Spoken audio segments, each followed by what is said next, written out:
ਹਰ ਸਾਲ ਲੋਕ ਸੰਕਲਪ ਕਰਦੇ ਹਨ ਅਤੇ ਉਹ ਇਸ ਬਾਰੇ ਸੋਚਦੇ ਹਨ ਕਿ ਉਹਨਾਂ ਨੇ ਹੁਣ ਤੱਕ ਆਪਣੀ ਜ਼ਿੰਦਗੀ ਵਿੱਚ ਕੀ ਕੀਤਾ ਹੈ ਅਤੇ ਆਉਣ ਵਾਲੇ ਸਾਲ ਵਿੱਚ ਉਹ ਉਮੀਦ ਕਰਦੇ ਹਨ ਕਿ ਕੁਝ ਵੱਖਰਾ ਹੋਵੇਗਾ। ਇਸ ਲਈ ਅਗਲੇ ਅੱਧੇ ਘੰਟੇ ਮੈਂ ਚਾਹੁੰਦਾ ਹਾਂ ਕਿ ਅਸੀਂ ਦੇਖੀਏ ਕਿ ਤੁਹਾਡੀ ਜ਼ਿੰਦਗੀ ਵਿੱਚ ਕੀ ਵੱਖਰਾ ਹੋਵੇਗਾ।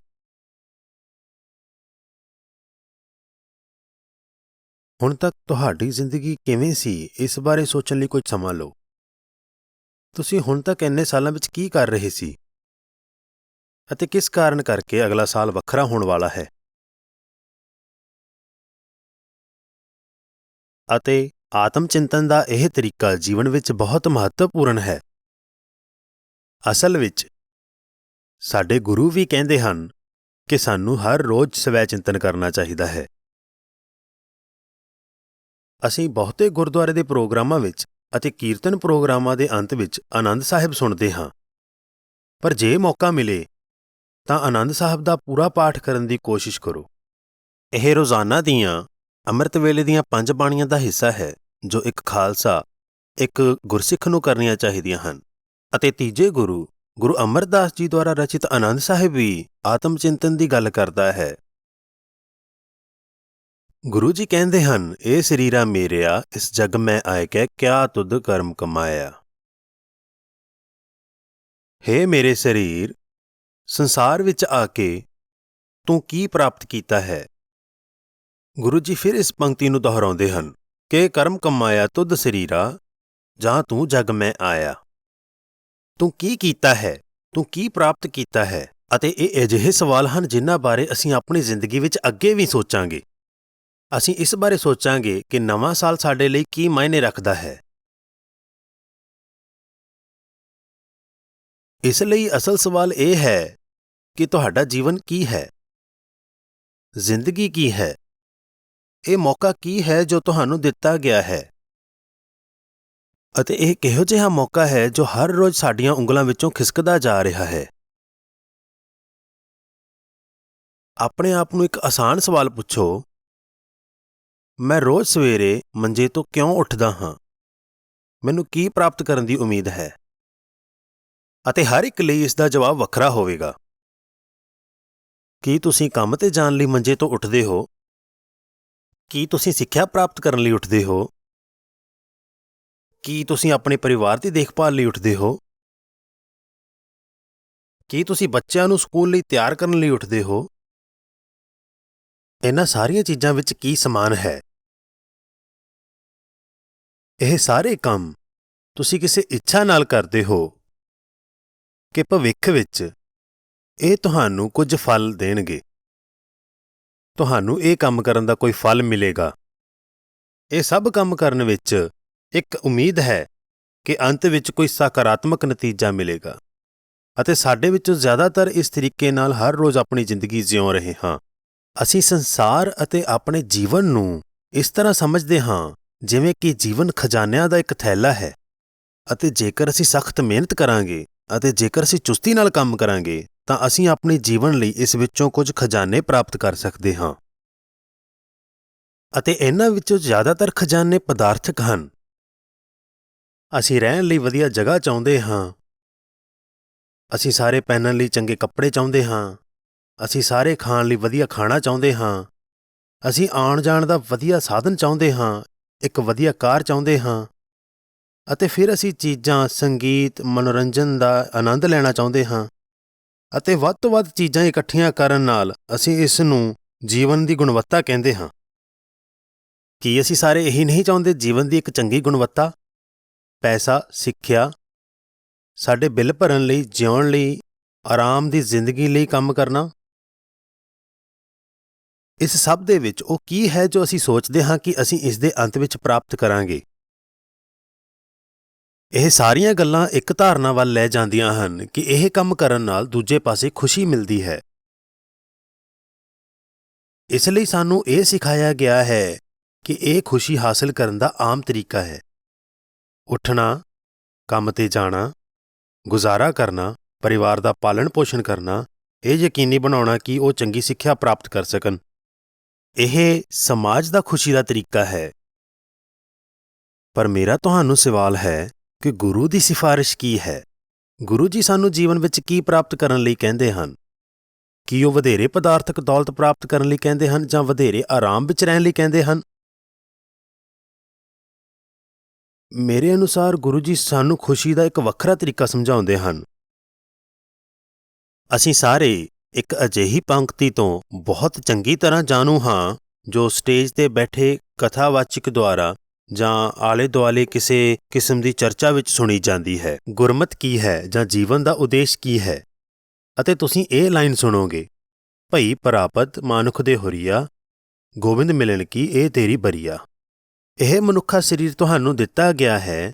ਇਹ ਤੁਹਾਡੇ ਲਈ ਸ੍ਰਿਸ਼ਟੀ ਦੇ ਸੁਆਮੀ ਗੋਬਿੰਦ ਨੂੰ ਮਿਲਣ ਦਾ ਮੌਕਾ ਹੈ। ਪਰ ਇਸ ਦਾ ਮਤਲਬ ਕੀ ਹੈ? ਇਹ ਕਿਸ ਪ੍ਰਕਾਰ ਹੈ? ਗੋਬਿੰਦ ਮਿਲਣ ਕੀ ਇਹ ਤੇਰੀ ਬਰੀਆ, ਇਹ ਤੁਹਾਡੇ ਲਈ ਬ੍ਰਹਿਮੰਡ ਦੇ ਸੁਆਮੀ ਨੂੰ ਮਿਲਣ ਦਾ ਮੌਕਾ ਹੈ। ਇਸ ਦਾ ਕੀ ਅਰਥ ਹੈ? ਪ੍ਰਭੂ ਨੂੰ ਮਿਲ ਕੇ ਕਿਹੋ ਜਿਹਾ ਲੱਗਦਾ ਹੈ? ਸਾਨੂੰ ਕੀ ਵੱਖਰਾ ਕਰਨਾ ਚਾਹੀਦਾ ਹੈ? ਅਸੀਂ ਇੰਨੇ ਸਾਲਾਂ ਵਿੱਚ ਕੀ ਕਰ ਰਹੇ ਸੀ ਕਿ ਸ਼ਾਇਦ ਅਗਲੇ ਸਾਲ ਕੁਝ ਵੱਖਰਾ ਹੋਵੇ? ਕੱਲ੍ਹ ਕੀ ਲੈ ਕੇ ਆਉਣ ਵਾਲਾ ਹੈ ਜਿੱਥੇ ਅਸੀਂ ਇਸ ਨੂੰ ਅਸਲ ਵਿੱਚ ਮਿਲਾਂਗੇ? ਇਸ ਲਈ ਅਸੀਂ ਸਾਰੇ ਉਮੀਦ ਵਿੱਚ ਰਹਿੰਦੇ ਹਾਂ। ਸਾਨੂੰ ਸਾਰਿਆਂ ਨੂੰ ਨਵੇਂ ਸਾਲ ਤੋਂ ਉਮੀਦਾਂ ਅਤੇ ਇੱਛਾਵਾਂ ਹਨ, ਪਰ ਗੁਰਬਾਣੀ ਸਾਨੂੰ ਸਾਡੀ ਸੋਚ ਨੂੰ ਵਿਕਸਿਤ ਕਰਨ ਦਾ ਇੱਕ ਰਾਹ ਦੱਸਦੀ ਹੈ। ਗੁਰੂ ਜੀ ਕੀ ਚਾਹੁੰਦੇ ਹਨ? ਉਹ ਤੁਹਾਡੀ ਜੀਵਨ ਬਾਰੇ ਸਮਝ ਨੂੰ ਬਦਲਣਾ ਚਾਹੁੰਦੇ ਹਨ। ਤਾਂ ਜੀਵਨ ਕੀ ਹੈ? ਆਓ ਕੁਝ ਮਿੰਟਾਂ ਲਈ ਇੱਕ ਕਦਮ ਪਿੱਛੇ ਹਟ ਕੇ ਕੇਵਲ ਜੀਵਨ ਨੂੰ ਹੀ ਦੇਖੀਏ।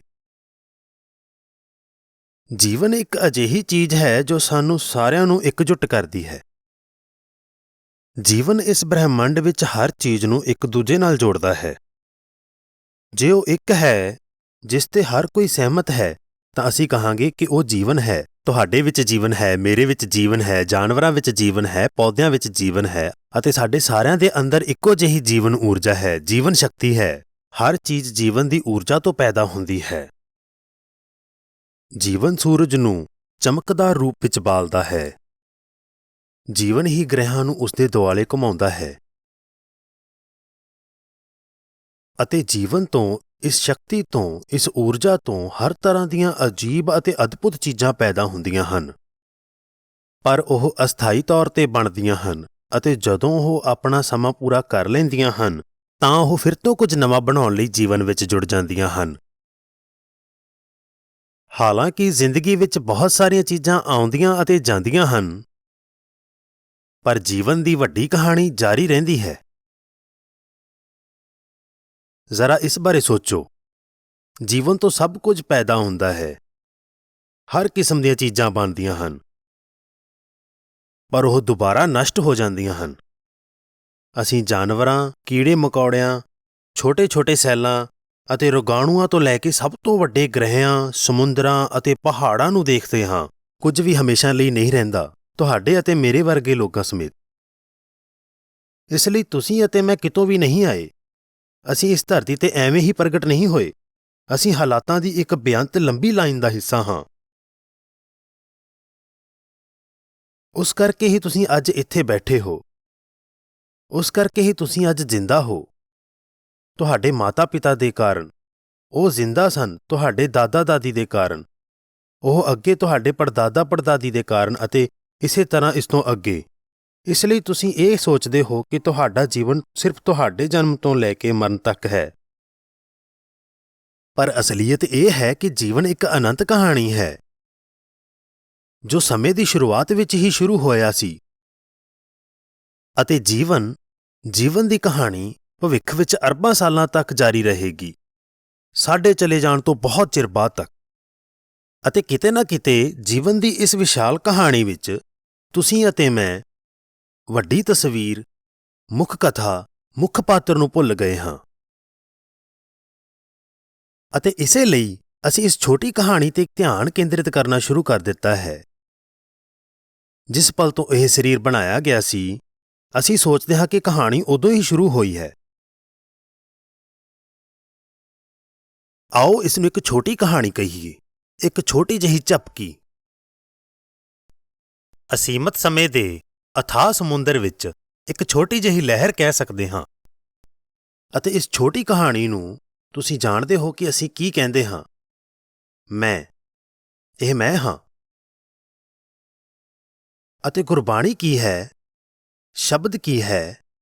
ਸ਼ਬਦ ਉਹਨਾਂ ਲੋਕਾਂ ਦੁਆਰਾ ਕਹੇ ਜਾਂਦੇ ਹਨ ਜਿਨ੍ਹਾਂ ਨੂੰ ਇਹ ਅਹਿਸਾਸ ਹੋ ਜਾਂਦਾ ਹੈ ਕਿ ਕੁਝ ਵਾਪਰਿਆ ਹੈ, ਕਿ ਲੋਕ ਇਹ ਭੁੱਲ ਗਏ ਹਨ ਕਿ ਇਹ ਸਿਰਫ ਉਹਨਾਂ ਦੇ ਸਰੀਰ ਦੀ ਕਹਾਣੀ ਨਹੀਂ ਹੈ। ਅਤੇ ਇਨ੍ਹਾਂ ਮਹਾਨ ਲੋਕਾਂ ਦੇ ਸ਼ਬਦ ਸਾਨੂੰ ਇਹ ਯਾਦ ਦਿਵਾਉਣ ਲਈ ਮਾਰਗਦਰਸ਼ਕ ਹਨ, ਇਹ ਯਾਦ ਰੱਖਣ ਲਈ ਕਿ ਇਹ ਕਹਾਣੀ ਸਿਰਫ ਮੇਰੇ ਬਾਰੇ ਨਹੀਂ ਹੈ, ਇੱਥੇ ਇੱਕ ਵੱਡੀ ਕਹਾਣੀ ਚੱਲ ਰਹੀ ਹੈ। ਅਤੇ ਉਹ ਸਾਨੂੰ ਇਸ ਵੱਡੀ ਕਹਾਣੀ ਨੂੰ ਸਮਝਣ ਵਿੱਚ ਇਸ ਲਈ ਮਦਦ ਕਰਨ ਆਏ ਕਿਉਂਕਿ ਉਹਨਾਂ ਨੂੰ ਅਹਿਸਾਸ ਹੋਇਆ ਕਿ ਮੈਂ ਵਾਲੀ ਕਹਾਣੀ ਅਧੂਰੀ ਮਹਿਸੂਸ ਹੁੰਦੀ ਹੈ। ਸਾਡੇ ਵਿੱਚੋਂ ਹਰ ਇੱਕ ਆਪਣੀ ਜ਼ਿੰਦਗੀ ਵਿੱਚ ਕੁਝ ਅਧੂਰਾ ਮਹਿਸੂਸ ਕਰਦਾ ਹੈ, ਇਸ ਲਈ ਅਸੀਂ ਸਵੇਰੇ ਬਿਸਤਰੇ ਤੋਂ ਉੱਠਦੇ ਹਾਂ। ਅਸੀਂ ਸਵੇਰੇ ਬਿਸਤਰੇ ਤੋਂ ਉੱਠਦੇ ਹਾਂ ਕਿਉਂਕਿ ਅਸੀਂ ਜੀਵਨ ਵਿੱਚ ਹੋਰ ਕੁਝ ਵੱਡਾ ਪ੍ਰਾਪਤ ਕਰਨਾ ਚਾਹੁੰਦੇ ਹਾਂ। ਸਾਨੂੰ ਉਮੀਦ ਹੈ ਕਿ ਖੁਸ਼ੀ ਸਾਡੇ ਆਸ-ਪਾਸ ਹੀ ਹੈ। ਅਤੇ ਸਾਡੇ ਵਿੱਚੋਂ ਹਰ ਇੱਕ ਦੇ ਅੰਦਰ ਇੱਕ ਤਾਂਘ ਹੈ, ਪੂਰਤੀ ਦੀ ਭਾਵਨਾ ਹੈ, ਇੱਕ ਉਮੀਦ ਹੈ ਕਿ ਕਿਤੇ ਨਾ ਕਿਤੇ ਇੱਕ ਸਦੀਵੀ ਖੁਸ਼ੀ ਵੀ ਹੈ। ਅਤੇ ਅਸੀਂ ਸਾਰੇ ਹੀ ਚਾਹੁੰਦੇ ਹਾਂ, ਅਸੀਂ ਸਾਰੇ ਮੰਨਦੇ ਹਾਂ ਕਿ ਇਹ ਸੰਭਵ ਹੈ। ਅਸੀਂ ਸਾਰੇ ਜਾਣਦੇ ਹਾਂ ਕਿ ਇਹ ਸਾਡੀ ਜ਼ਿੰਦਗੀ ਵਿੱਚੋਂ ਗੁੰਮ ਹੈ। ਅਤੇ ਇਸ ਖੁਸ਼ੀ ਨੂੰ ਲੱਭਣ ਲਈ, ਇਸ ਖਾਲੀਪਣ ਨੂੰ ਭਰਨ ਲਈ ਲੋਕਾਂ ਨੇ ਕਈ ਤਰੀਕਿਆਂ ਨਾਲ ਕੋਸ਼ਿਸ਼ ਕੀਤੀ ਹੈ। ਪਰ ਅਸੀਂ ਇਹ ਕਿਵੇਂ ਲੱਭਣ ਦੀ ਕੋਸ਼ਿਸ਼ ਕਰਦੇ ਹਾਂ? ਅਸੀਂ ਇਸ ਨੂੰ ਪਦਾਰਥਵਾਦ ਵਿੱਚ, ਸ਼ੌਂਕ ਵਿੱਚ ਅਤੇ ਇਨ੍ਹਾਂ ਅਸਥਾਈ ਕੰਮਾਂ ਵਿੱਚ ਲੱਭਦੇ ਹਾਂ। ਜ਼ਿਆਦਾਤਰ ਤਰੀਕੇ ਸਾਨੂੰ ਅਸਥਾਈ ਖੁਸ਼ੀ ਦਿੰਦੇ ਹਨ ਅਤੇ ਦੁੱਖਾਂ ਤੋਂ ਹਮੇਸ਼ਾ ਲਈ ਛੁਟਕਾਰਾ ਨਹੀਂ ਮਿਲਦਾ। ਮੈਂ ਬਹੁਤ ਖੁਸ਼ਕਿਸਮਤ ਹਾਂ ਕਿ ਮੈਨੂੰ ਲਗਭਗ ਰੋਜ਼ਾਨਾ ਹੀ ਆਪਣੇ ਬੱਚਿਆਂ ਨਾਲ ਬੈਠਣ ਦਾ ਮੌਕਾ ਮਿਲਦਾ ਹੈ ਅਤੇ ਅਸੀਂ ਸਵੇਰੇ ਉਹਨਾਂ ਦੇ ਸਕੂਲ ਜਾਣ ਤੋਂ ਪਹਿਲਾਂ ਹੁਕਮਨਾਮਾ ਪੜ੍ਹਦੇ ਹਾਂ। ਅਤੇ ਇੱਕ ਗੱਲ ਜੋ ਗੁਰੂ ਸਾਹਿਬ ਦੇ ਹੁਕਮਨਾਮੇ ਵਿੱਚ ਬਾਰ-ਬਾਰ ਆਉਂਦੀ ਹੈ, ਉਹ ਇਹ ਹੈ ਕਿ ਤੁਸੀਂ ਆਪਣੀਆਂ ਸਾਰੀਆਂ ਉਮੀਦਾਂ ਅਤੇ ਇੱਛਾਵਾਂ ਨੂੰ ਕਿਸੇ ਅਜਿਹੀ ਚੀਜ਼ ਨਾਲ ਸੋਚਿਆ ਹੈ ਜੋ ਟਿਕਣ ਵਾਲਾ ਨਹੀਂ ਹੈ। ਅਤੇ ਮੈਂ ਆਪਣੇ ਬੱਚਿਆਂ ਨੂੰ ਇੱਕ ਬਹੁਤ ਹੀ ਸਧਾਰਨ ਉਦਾਹਰਣ ਯਾਦ ਦਿਵਾਉਂਦਾ ਹਾਂ। ਮੈਂ ਕਹਿੰਦਾ ਹਾਂ ਕਿ ਆਪਣੇ ਪਿਛਲੇ ਜਨਮ ਦਿਨ ਬਾਰੇ ਸੋਚੋ। ਕੀ ਤੁਹਾਨੂੰ ਯਾਦ ਹੈ ਕਿ ਤੁਹਾਨੂੰ ਕਿਹੜਾ ਤੋਹਫ਼ਾ ਮਿਲਿਆ ਸੀ? ਬਹੁਤੀ ਵਾਰ ਉਹ ਨਹੀਂ ਯਾਦ ਕਰ ਪਾਉਂਦੇ ਕਿ ਉਹਨਾਂ ਨੂੰ ਕਿਹੜਾ ਤੋਹਫ਼ਾ ਮਿਲਿਆ ਸੀ। ਫਿਰ ਮੈਂ ਕਹਿੰਦਾ ਹਾਂ ਕਿ ਆਪਣੇ ਅਗਲੇ ਜਨਮ ਦਿਨ ਬਾਰੇ ਸੋਚੋ ਕਿ ਤੁਸੀਂ ਕਿਹੜਾ ਤੋਹਫ਼ਾ ਲੈਣਾ ਚਾਹੁੰਦੇ ਹੋ। ਅਤੇ ਇਸ 'ਤੇ ਉਹਨਾਂ ਕੋਲ ਬਹੁਤ ਸਾਰੇ ਜਵਾਬ ਹੁੰਦੇ ਹਨ।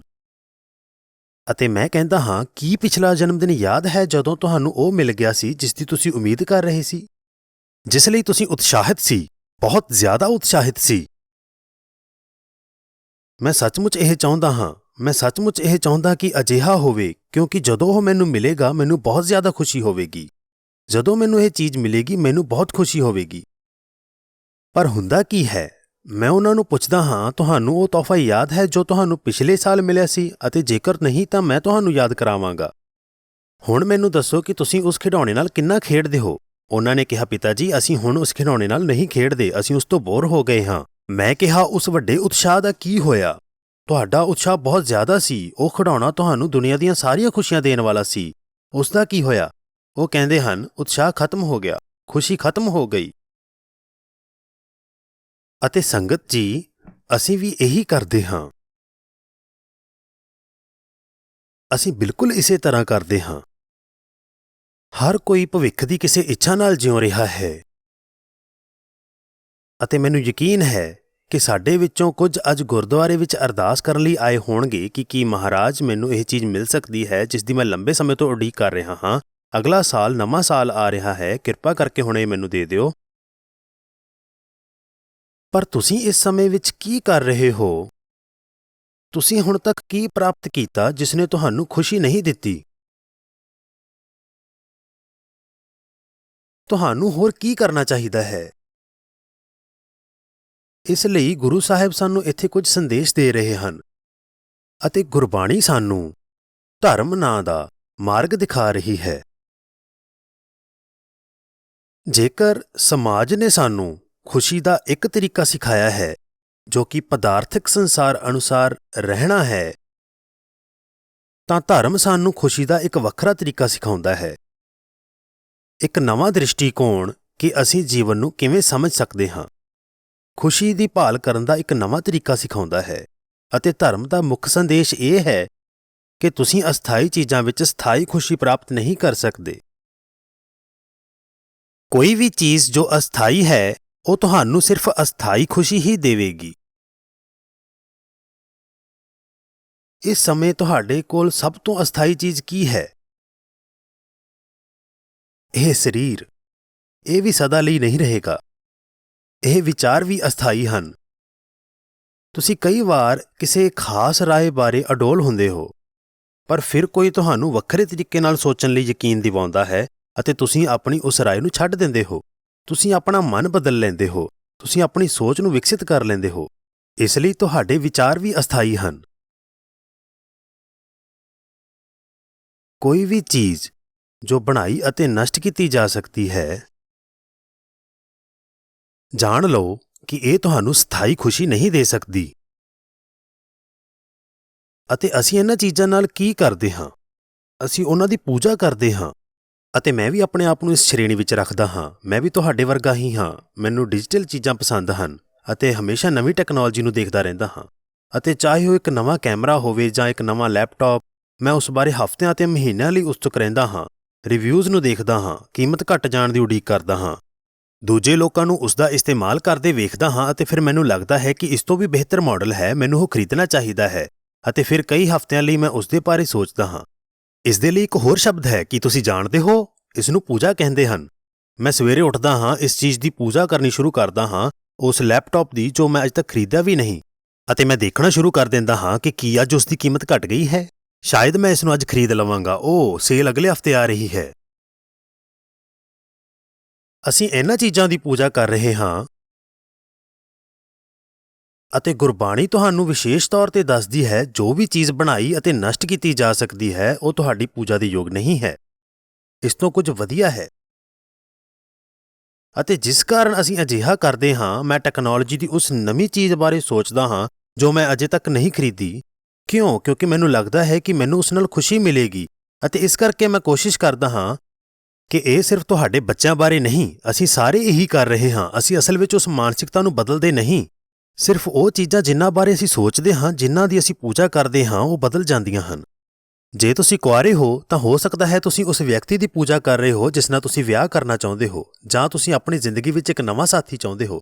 ਜੇਕਰ ਤੁਸੀਂ ਸ਼ਾਦੀशुदा ਹੋ ਤਾਂ ਸ਼ਾਇਦ ਇਹ ਚਾਹ ਰਹੇ ਹੋਵੋਗੇ ਕਿ ਸਾਡੇ ਕੋਈ ਬੱਚੇ ਨਹੀਂ ਹਨ, ਸਾਨੂੰ ਬੱਚੇ ਪੈਦਾ ਕਰਨੇ ਚਾਹੀਦੇ ਹਨ। ਇਸ ਲਈ ਤੁਸੀਂ ਉਸ ਵਿਚਾਰ ਦੀ ਪੂਜਾ ਸ਼ੁਰੂ ਕਰ ਦਿੰਦੇ ਹੋ। ਤੁਸੀਂ ਇਸ ਵਿਚਾਰ ਨੂੰ ਲੈ ਕੇ ਸੋਚਣਾ ਸ਼ੁਰੂ ਕਰ ਦਿੰਦੇ ਹੋ, ਜੇਕਰ ਤੁਹਾਡੇ ਬੱਚੇ ਨਹੀਂ ਹੋ ਸਕਦੇ ਤਾਂ ਤੁਸੀਂ ਪੂਰੀ ਤਰ੍ਹਾਂ ਪਰੇਸ਼ਾਨ ਹੋ। ਕਿਉਂ? ਕਿਉਂਕਿ ਸਾਰੀ ਖੁਸ਼ੀ ਉਹਨਾਂ ਬੱਚਿਆਂ ਵਿੱਚ ਹੈ ਜਿਨ੍ਹਾਂ ਨੂੰ ਤੁਸੀਂ ਅਜੇ ਤੱਕ ਗਰਭ ਵਿੱਚ ਵੀ ਨਹੀਂ ਲਿਆ ਸਕੇ। ਜਦੋਂ ਤੁਹਾਡੇ ਬੱਚੇ ਹੋ ਜਾਂਦੇ ਹਨ ਤਾਂ ਤੁਸੀਂ ਅਗਲੇ ਬੱਚੇ ਦੀ ਉਡੀਕ ਕਰਨ ਲੱਗ ਜਾਂਦੇ ਹੋ। ਜਦੋਂ ਤੁਹਾਡੇ ਸਾਰੇ ਬੱਚੇ ਹੋ ਜਾਂਦੇ ਹਨ ਤਾਂ ਤੁਸੀਂ ਉਹਨਾਂ ਦੇ ਵੱਡੇ ਹੋਣ ਦੀ ਉਡੀਕ ਕਰਦੇ ਹੋ ਤਾਂ ਜੋ ਤੁਹਾਨੂੰ ਉਹਨਾਂ ਦੇ ਡਾਈਪਰ ਬਦਲਣ ਦੀ ਲੋੜ ਨਾ ਪਵੇ। ਜਦੋਂ ਉਹ ਵੱਡੇ ਹੋ ਜਾਂਦੇ ਹਨ ਤਾਂ ਤੁਸੀਂ ਉਹਨਾਂ ਦੇ ਵਿਆਹ ਦੀ ਉਡੀਕ ਕਰਦੇ ਹੋ, ਕਿਉਂਕਿ ਤੁਸੀਂ ਉਦੋਂ ਖੁਸ਼ ਹੋਵੋਗੇ ਜਦੋਂ ਤੁਹਾਡੇ ਬੱਚੇ ਦਾ ਵਿਆਹ ਹੋਵੇਗਾ। ਇਹ ਜਨੂੰਨ ਕਦੋਂ ਰੁਕਦਾ ਹੈ? ਇਹ ਸਭ ਮੈਂ ਨਾਮਕ ਇੱਕ ਛੋਟੀ ਕਹਾਣੀ ਤੇ ਆਧਾਰਿਤ ਹੈ। ਇਹ ਭਰਮ ਕਿ ਸਾਰੀ ਕਹਾਣੀ ਮੇਰੇ ਬਾਰੇ ਹੀ ਹੈ, ਜੋ ਕਿ ਬੇਅੰਤ ਸਮੇਂ ਅਤੇ ਜਗ੍ਹਾ ਦੇ ਇੱਕ ਸਦੀਵੀ ਸਮੁੰਦਰ ਵਿੱਚ ਇੱਕ ਛੋਟੀ ਜਿਹੀ ਲਹਿਰ ਹੈ।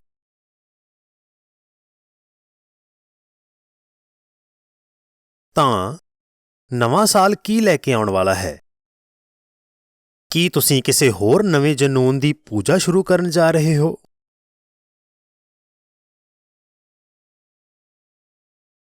ਜਾਣੋ ਕਿ ਤੁਹਾਡੇ ਧੁਰ ਅੰਦਰ ਇੱਕ ਖਾਲੀਪਣ ਹੈ ਅਤੇ ਉਸ ਖਾਲੀਪਣ ਨੂੰ ਸਮਝਣ ਵਿੱਚ ਕੁਝ ਸਮਾਂ ਬਿਤਾਓ। ਇਹ ਭੁੱਖ ਵਰਗਾ ਹੈ। ਇਹ ਥੋੜ੍ਹੀ ਬੇਆਰਾਮੀ ਮਹਿਸੂਸ ਕਰਵਾਉਂਦਾ ਹੈ। ਤੁਸੀਂ ਸਮਝ ਰਹੇ ਹੋ ਮੇਰਾ ਕੀ ਮਤਲਬ ਹੈ? ਸਾਡੇ ਸਾਰਿਆਂ ਅੰਦਰ ਇਸ ਸਮੇਂ ਇੱਕ ਖਾਲੀਪਣ ਹੈ ਜੋ ਕਹਿੰਦਾ ਹੈ ਮੈਂ ਅਗਲੀ ਚੀਜ਼ ਦਾ ਇੰਤਜ਼ਾਰ ਨਹੀਂ ਕਰ ਸਕਦਾ ਕਿਉਂਕਿ ਮੇਰੀ ਖੁਸ਼ੀ ਇਸ ਸਮੇਂ ਵਿੱਚ ਨਹੀਂ ਹੈ, ਇਹ ਆਉਣ ਵਾਲੇ ਪਲ ਵਿੱਚ ਹੈ। ਗੁਰਬਾਣੀ ਇਸ ਨੂੰ ਦੁੱਖ ਕਹਿੰਦੀ ਹੈ। ਗੁਰਬਾਣੀ ਕਹਿੰਦੀ ਹੈ ਕਿ ਸਾਰਾ ਸੰਸਾਰ ਦੁਖੀ ਹੈ। ਗੁਰੂ ਜੀ, ਗੁਰੂ ਨਾਨਕ ਦੇਵ ਜੀ ਧੰਨ ਧੰਨ ਬਾਬਾ ਨਾਨਕ ਸਾਰੀ ਦੁਨੀਆ ਵਿੱਚ ਘੁੰਮਦੇ ਹਨ ਅਤੇ ਉਹ ਕਹਿੰਦੇ ਹਨ, ਮੈਂ ਕਿੱਥੇ ਵੇਖਾਂ ਕਿ ਮੈਂ ਸੁੱਖ ਦੇਖ ਸਕਾਂ। ਉਹ ਕਹਿੰਦੇ ਹਨ ਕਿ ਇਸ ਦੁੱਖ ਨਾਲ ਹਰ ਕੋਈ ਦੁਖੀ ਹੈ, ਹਰ ਕੋਈ ਦੁੱਖ ਵਿੱਚੋਂ ਲੰਘ ਰਿਹਾ ਹੈ। ਅਸੀਂ ਸਾਰੇ ਉਸੇ ਦੁਵਿਧਾ ਵਿੱਚ ਹਾਂ। ਅਤੇ ਤੁਸੀਂ ਜਾਣਦੇ ਹੋ ਫਿਰ ਵੀ ਅਸੀਂ ਕੀ ਕਰਦੇ ਹਾਂ? ਅਸੀਂ ਇਹ ਨਹੀਂ ਸਮਝਦੇ ਕਿ ਸਮੱਸਿਆ ਅਤੇ ਹੱਲ ਸਾਡੇ ਸਾਹਮਣੇ ਹੈ। ਗੁਰੂ ਜੀ ਸਭ ਕੁਝ ਬੇਸਮਝ ਕਰ ਦਿੰਦੇ ਹਨ। ਅਸੀਂ ਕੀ ਕਰੀਏ? ਅਸੀਂ ਗੁਰੂ ਕੋਲ ਸਾਡੀਆਂ ਮੁਸ਼ਕਿਲਾਂ ਸਾਡੇ ਦੁੱਖ ਨਾਲ ਆਉਂਦੇ ਹਾਂ ਅਤੇ ਅਸੀਂ ਕਹਿੰਦੇ ਹਾਂ, ਗੁਰੂ ਜੀ ਸਾਨੂੰ ਇਸ ਦੁੱਖ ਤੋਂ ਛੁਟਕਾਰਾ ਦਿਵਾਓ। ਅਸੀਂ ਅਰਦਾਸ ਕਰਦੇ ਹਾਂ, ਅਖੰਡ ਪਾਠ ਕਰਦੇ ਹਾਂ ਅਤੇ ਅਸੀਂ ਕਹਿੰਦੇ ਹਾਂ, ਗੁਰੂ ਜੀ ਇਸ ਦੁੱਖ ਤੋਂ ਛੁਟਕਾਰਾ ਦਿਵਾਓ। ਕਿਉਂ? ਕਿਉਂਕਿ ਖੁਸ਼ੀ ਇਸ ਸਮੇਂ ਮੇਰੇ ਕੋਲ ਨਹੀਂ ਹੈ। ਖੁਸ਼ੀ ਉਦੋਂ ਹੀ ਆਵੇਗੀ ਜਦੋਂ ਇਹ ਦੁੱਖ ਦੂਰ ਹੋ ਜਾਵੇਗਾ। ਇਹ ਮੇਰੇ ਕੋਲ ਲੈਪਟਾਪ ਦੇ ਨਾ ਹੋਣ ਵਾਂਗ ਹੈ। ਇਹ ਇੱਕ ਦੁੱਖ ਹੈ, ਇਹ ਇੱਕ ਦਰਦ ਹੈ ਜੋ ਮੈਂ ਮਹਿਸੂਸ ਕਰ ਰਿਹਾ ਹਾਂ। ਇਸ ਲਈ ਮੈਂ ਉਸ ਬਾਰੇ ਦੇਖਦਾ ਰਹਿੰਦਾ ਹਾਂ। ਮੈਂ ਅਜਿਹਾ ਇਸ ਲਈ ਕਰ ਰਿਹਾ ਹਾਂ ਕਿਉਂਕਿ ਮੇਰੇ ਅੰਦਰ ਦਰਦ ਹੈ। ਪਰ ਗੁਰੂ ਜੀ ਕੀ ਕਹਿੰਦੇ ਹਨ? ਗੁਰੂ ਜੀ ਕਹਿੰਦੇ ਹਨ ਕਿ ਦੁੱਖ ਹੀ ਹੱਲ ਹੈ, ਦੁੱਖ ਦਾਰੂ। ਉਹਨਾਂ ਕਿਹਾ, ਸੁੱਖ ਨਾ ਮੰਗੋ, ਸੁੱਖ ਰੋਗ ਪਿਆ। ਤੁਹਾਡਾ ਦੁੱਖ ਇੱਕ ਦਰਵਾਜ਼ਾ ਹੈ ਅਤੇ ਤੁਹਾਨੂੰ ਉਸ ਦਰਵਾਜ਼ੇ ਵਿੱਚੋਂ ਲੰਘਣਾ ਪਵੇਗਾ। ਜੇ ਤੁਸੀਂ ਖੁਸ਼ੀ ਮੰਗਦੇ ਰਹੋ, ਮੰਨ ਲਓ ਕਿ ਤੁਹਾਨੂੰ ਲੈਪਟਾਪ ਮਿਲ ਗਿਆ ਹੈ, ਮੰਨ ਲਓ ਕਿ ਤੁਹਾਨੂੰ ਜੀਵਨ ਸਾਥੀ ਮਿਲ ਗਿਆ ਹੈ, ਮੰਨ ਲਓ ਕਿ ਤੁਹਾਨੂੰ ਉਹ ਖੁਸ਼ੀ ਮਿਲ ਗਈ ਜਿਸ ਦੀ ਤੁਸੀਂ ਉਡੀਕ ਕਰ ਰਹੇ ਹੋ, ਫਿਰ ਕੀ? ਜਾਂ ਸੁਖ ਤਾਮ ਨਾ ਹੋਈ। ਕੋਈ ਸਿਮਰਨ ਨਹੀਂ, ਕੋਈ ਪੂਜਾ ਨਹੀਂ, ਸੁਖ ਵਿੱਚ ਕੋਈ ਆਨੰਦ ਨਹੀਂ ਹੈ। ਮੈਂ ਇਸ ਨੂੰ ਦੁਹਰਾਉਂਦਾ ਹਾਂ, ਸੁਖ ਵਿੱਚ ਕੋਈ ਆਨੰਦ ਨਹੀਂ ਹੈ।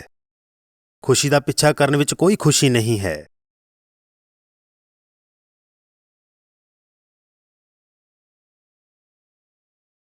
ਇਸ ਲਈ ਸਾਨੂੰ ਇਹ ਸਮਝਣ ਦੀ ਲੋੜ ਹੈ ਕਿ ਸਾਡੀ ਸੋਚ, ਜੋ ਅਸੀਂ ਇੱਕ ਚੰਗੇ ਸਿੱਖ ਹੋਣ ਬਾਰੇ ਸੋਚਦੇ ਹਾਂ, ਗੁਰੂ ਕੋਲ ਆਉਣਾ, ਗੁਰੂ ਅੱਗੇ ਮੱਥਾ ਟੇਕਣਾ ਅਤੇ ਕਹਿਣਾ, ਗੁਰੂ ਜੀ ਮੇਰੀਆਂ ਮੁਸ਼ਕਿਲਾਂ ਤੋਂ ਛੁਟਕਾਰਾ ਦਿਵਾਓ, ਜੋ ਅਸੀਂ ਸਮਝਦੇ ਹਾਂ ਕਿ ਇਹੀ ਸਿੱਖੀ ਹੈ, ਇਹ ਉਹ ਸਿੱਖੀ ਨਹੀਂ ਹੈ ਜਿਸ ਬਾਰੇ ਗੁਰੂ ਸਾਨੂੰ ਸਮਝਾਉਣ ਦੀ ਕੋਸ਼ਿਸ਼ ਕਰ ਰਹੇ ਹਨ। ਗੁਰੂ ਜੀ ਚਾਹੁੰਦੇ ਹਨ ਕਿ ਤੁਸੀਂ ਇਸ ਵਿਚਾਰ ਤੋਂ ਬਾਹਰ ਨਿਕਲੋ ਕਿ ਇਹ ਤੁਹਾਡੇ ਬਾਰੇ ਹੈ, ਕਿ ਇਹ ਕਹਾਣੀ ਤੁਹਾਡੇ ਬਾਰੇ ਹੈ। ਗੁਰੂ ਸਾਹਿਬ ਚਾਹੁੰਦੇ ਹਨ ਕਿ ਤੁਸੀਂ ਆਪਣੀ ਸੋਚ ਨੂੰ ਉੱਚਾ ਚੱਕੋ ਅਤੇ ਵੱਡੀ ਤਸਵੀਰ ਨੂੰ ਪਛਾਣੋ। ਇਸ ਦਾ ਤੁਹਾਡੇ ਨਾਲ ਕੋਈ ਲੈਣਾ ਦੇਣਾ ਨਹੀਂ ਹੈ। ਤੁਹਾਡਾ ਸਰੀਰ ਪੈਦਾ ਹੋਇਆ ਹੈ, ਇਸ ਦੀ ਕੋਈ ਮਲਕੀਅਤ ਨਾ ਲਓ, ਇਹ ਤੁਹਾਡਾ ਨਹੀਂ ਹੈ। ਇਹ ਸਰੀਰ ਕਿਸ ਨੇ ਬਣਾਇਆ ਹੈ? ਜ਼ਰਾ ਇੱਕ ਪਲ ਲਈ ਸੋਚੋ, ਇਹ ਚੀਜ਼ ਜਿਸ ਨੂੰ ਤੁਸੀਂ ਮੈਂ ਕਹਿੰਦੇ ਹੋ, ਤੁਸੀਂ ਇਸ ਦੀ ਮਲਕੀਅਤ ਤਾਂ ਹੀ ਲੈ ਸਕਦੇ ਹੋ ਜੇ ਤੁਸੀਂ ਇਸ ਨੂੰ ਬਣਾਇਆ ਹੋਵੇ। ਤੁਸੀਂ ਐਵੇਂ ਨਹੀਂ ਚੁਣਿਆ ਕਿ ਤੁਸੀਂ ਇੱਕ ਆਦਮੀ ਜਾਂ ਔਰਤ ਬਣਨ ਜਾ ਰਹੇ ਹੋ ਅਤੇ ਫਿਰ ਤੁਸੀਂ ਇਸ ਨੂੰ ਮੈਂ ਕਹਿੰਦੇ ਹੋ। ਇਹ ਮੈਂ ਨਹੀਂ ਹੈ, ਇਹ ਤੂੰ ਹੈ, ਇਹ ਤੂੰ ਹੈ।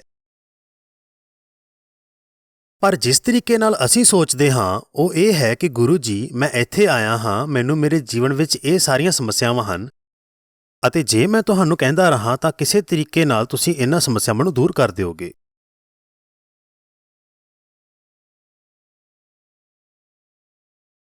ਹੁਕਮਨਾਮੇ ਦੀ ਬਖਸ਼ਿਸ਼ ਲਈ ਅੱਜ ਅਸੀਂ ਬਹੁਤ ਭਾਗਾਂ ਵਾਲੇ ਹਾਂ, ਜਿਸ ਵਿੱਚ ਕਿਹਾ ਗਿਆ ਸੀ, ਜੋ ਮੰਗੈ ਠਾਕੁਰ ਆਪਣੇ ਤੇ ਸੋਈ ਸੋਈ ਦੇਵੈ।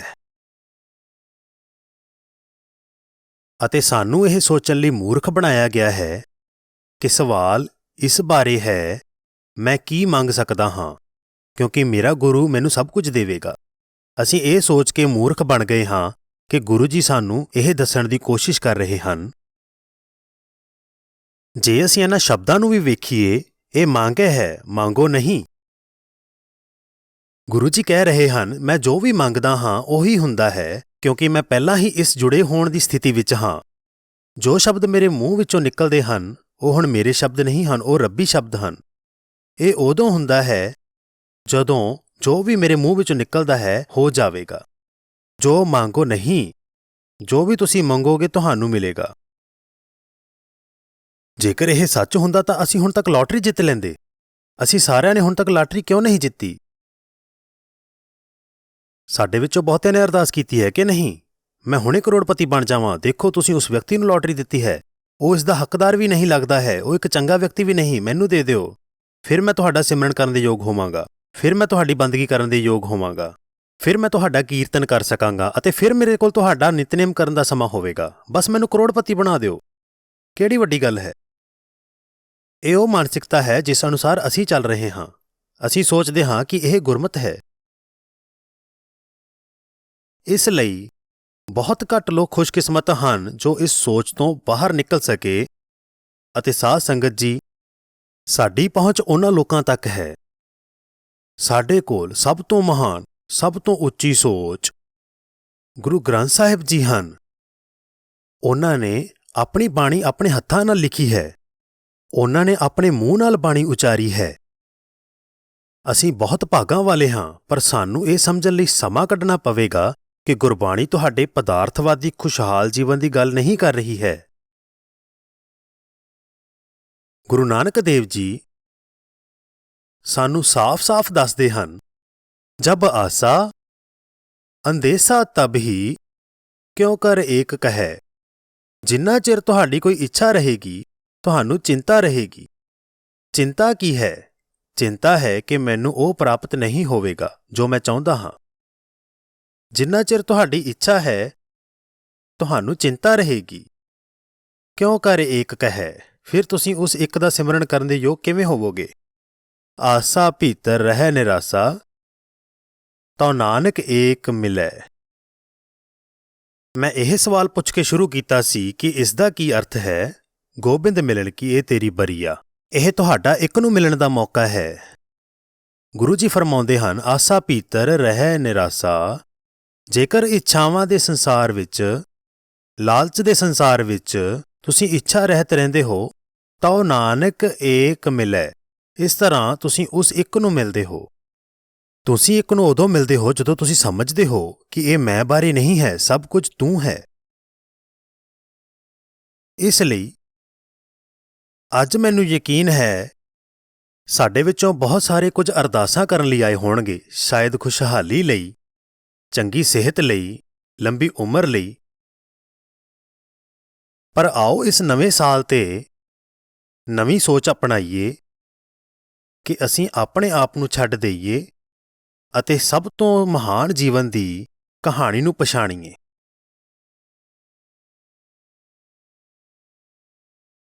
ਇਸ ਲਈ ਮੈਨੂੰ ਉਮੀਦ ਹੈ ਇਸ ਬਹੁਤ ਹੀ ਥੋੜ੍ਹੇ ਸਮੇਂ ਵਿੱਚ ਮੈਂ ਤੁਹਾਨੂੰ ਉਹਨਾਂ ਗੱਲਾਂ ਦਾ ਇੱਕ ਸੰਕੇਤ ਦੇਣ ਦੇ ਯੋਗ ਹੋਇਆ ਜੋ ਗੁਰਬਾਣੀ ਸਾਨੂੰ ਸਿਖਾਉਣ ਦੀ ਕੋਸ਼ਿਸ਼ ਕਰਦੀ ਹੈ। ਅਤੇ ਇਹ ਇੱਕ ਚੈਰਿਟੀ ਹੈ ਜਿਸ ਲਈ ਮੈਂ ਹੁਣ ਪੂਰੇ ਸਮੇਂ ਲਈ ਕੰਮ ਕਰਦਾ ਹਾਂ। ਮੈਂ ਆਪਣੀ IT ਦੀ ਨੌਕਰੀ ਛੱਡ ਦਿੱਤੀ ਜਦੋਂ ਮੈਂ ਇੱਥੇ ਕੰਮ ਸ਼ੁਰੂ ਕੀਤਾ। 2013 ਵਿੱਚ ਮੈਨੂੰ ਸ਼ੈਫਰਡ ਗੁਰਦੁਆਰੇ ਵਿੱਚ ਇੱਕ ਸਟੇਜ ਤੇ ਬੈਠਣ ਲਈ, ਕਥਾ ਅਤੇ ਕੁਝ ਗੱਲਾਂ ਕਰਨ ਲਈ, ਡੂੰਘੇ ਅਧਿਆਤਮਿਕ ਸੰਦੇਸ਼ ਅਤੇ ਕਥਾ ਦੀ ਲੜੀ ਲਈ ਬੁਲਾਇਆ ਗਿਆ ਸੀ। ਉਹ ਰਿਕਾਰਡਿੰਗਾਂ 2013 ਵਿੱਚ YouTube ਤੇ ਚੈਨਲ ਨਾਨਕ ਨਾਮ ਉੱਪਰ ਆਨਲਾਈਨ ਪਾ ਦਿੱਤੀਆਂ ਗਈਆਂ ਸਨ। ਅਤੇ ਸਮੇਂ ਦੇ ਨਾਲ ਸੰਗਤ ਇਸ ਸੰਦੇਸ਼ ਲਈ ਬਹੁਤ ਉਤਸੁਕ ਸੀ। ਸੰਗਤ ਮੇਰੇ ਕੋਲ ਪਹੁੰਚੀ ਅਤੇ ਉਹਨਾਂ ਨੇ ਕਿਹਾ ਕਿ ਤੁਸੀਂ ਆਪਣੀ ਨੌਕਰੀ ਛੱਡ ਸਕਦੇ ਹੋ। ਅਸੀਂ ਚਾਹੁੰਦੇ ਹਾਂ ਕਿ ਤੁਸੀਂ ਪੂਰਾ ਸਮਾਂ ਕਥਾ ਕਰੋ। ਇਸ ਲਈ ਮੈਂ 1.5 ਸਾਲ ਪਹਿਲਾਂ ਮੈਂ ਪੂਰਾ ਸਮਾਂ ਕਥਾ ਕਰਨ ਲਈ IT ਦੀ ਨੌਕਰੀ ਛੱਡ ਦਿੱਤੀ ਅਤੇ ਹੁਣ ਇਹ ਚੈਰਿਟੀ ਹੈ। ਤੁਸੀਂ ਇਸ ਤਰ੍ਹਾਂ ਦੇ ਸੰਦੇਸ਼ ਬਾਰੇ ਹੋਰ ਜਾਣਕਾਰੀ nanknaam.org ਜਾਂ YouTube ਚੈਨਲ ਨਾਨਕ ਨਾਮ ਤੇ ਪ੍ਰਾਪਤ ਕਰ ਸਕਦੇ ਹੋ। ਅਤੇ ਸਾਧ ਸੰਗਤ ਜੀ, ਕਿਰਪਾ ਕਰਕੇ ਗੁਰਬਾਣੀ ਪੜ੍ਹਨ ਵਿੱਚ ਸਮਾਂ ਬਿਤਾਓ ਅਤੇ ਗੁਰੂ ਤੋਂ ਨਾ ਡਰੋ ਅਤੇ ਆਪਣੇ ਅਤੇ ਗੁਰੂ ਵਿੱਚ ਦੂਰੀ ਨਾ ਰੱਖੋ। ਗੁਰੂ ਸੱਚਮੁੱਚ ਸਾਰੇ ਸੁੱਖਾਂ ਅਤੇ ਮੁਕਤੀ ਦਾ ਦਰਵਾਜ਼ਾ ਹੈ। ਅਤੇ ਮੈਂ ਤੁਹਾਡੇ ਲਈ ਅੰਤ ਵਿੱਚ ਗੁਰੂ ਨਾਨਕ ਦੇਵ ਜੀ ਦੀ ਇੱਕ ਪੰਕਤੀ ਦੱਸਾਂਗਾ। ਗੁਰੂ ਜੀ ਨਵੇਂ ਸਾਲ ਬਾਰੇ ਗੱਲ ਕਰਦੇ ਹਨ ਅਤੇ ਤੁਹਾਡੇ ਜੀਵਨ ਦੇ ਸਾਲਾਂ ਬਾਰੇ ਗੱਲ ਕਰਦੇ ਹਨ ਅਤੇ ਕਹਿੰਦੇ ਹਨ, ਜੇ 100 ਵਰਿਆ ਜੀਵਨ ਖਾਣ, ਖਸਮ ਪਛਾਣੈ ਸੋ ਦਿਨ ਪਰਵਾਣ। ਇਹ ਇੱਕ ਖੁਸ਼ਕਿਸਮਤ ਨਵਾਂ ਸਾਲ ਜਾਂ ਨਵੇਂ ਸਾਲ ਦੇ ਜਸ਼ਨ ਦੇ ਖੁਸ਼ਕਿਸਮਤ ਅੰਤ ਬਾਰੇ ਨਹੀਂ ਹੈ ਕਿ ਤੁਸੀਂ ਆਪਣੀਆਂ ਸਾਰੀਆਂ ਉਮੀਦਾਂ ਇੱਕ ਦਿਨ ਵਿੱਚ ਲਗਾਉਂਦੇ ਹੋ ਅਤੇ ਤੁਸੀਂ ਅਰਦਾਸ ਕਰਦੇ ਹੋ ਕਿ ਅਗਲਾ ਸਾਲ ਤੁਹਾਡੇ ਲਈ ਬਹੁਤ ਵਧੀਆ ਹੋਵੇਗਾ। ਭਾਵੇਂ ਤੁਸੀਂ 100 ਸਾਲ ਜਿਉਂਦੇ ਹੋ ਅਤੇ ਤੁਸੀਂ ਖੁਸ਼ੀ ਨਾਲ ਖਾਂਦੇ ਹੋ, ਗੁਰੂ ਜੀ ਕਹਿੰਦੇ ਹਨ, ਖਸਮ ਪਛਾਣੈ ਸੋ ਦਿਨ ਪਰਵਾਣ।